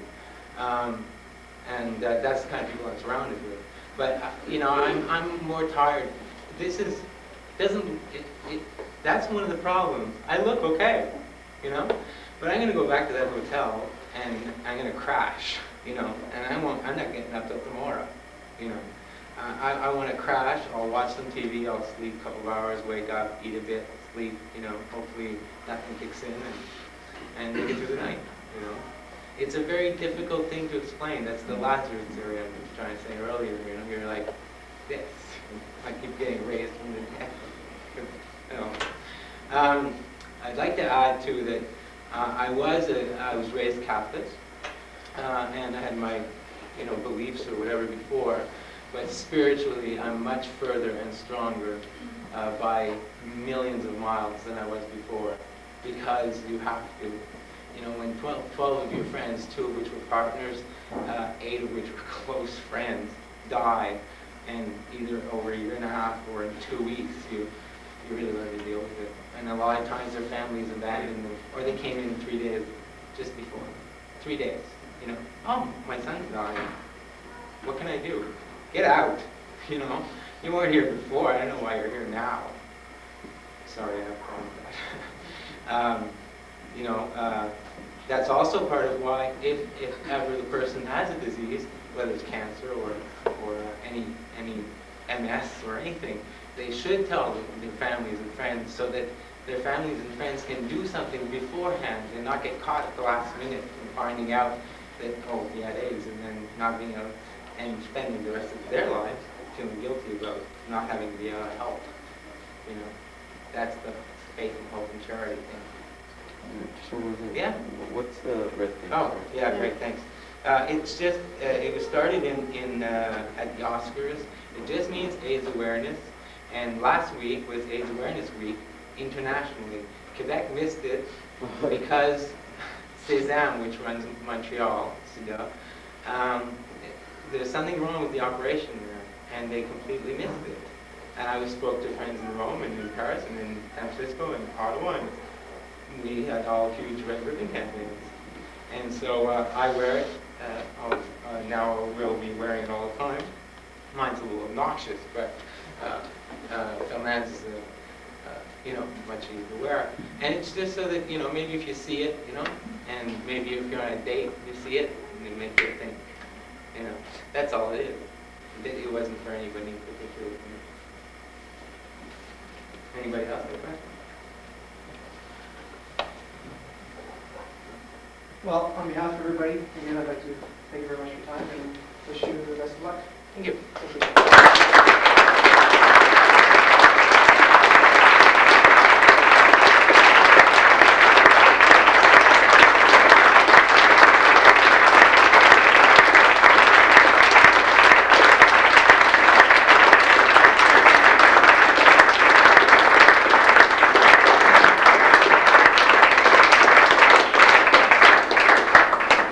Thank you very much. Have a good classes.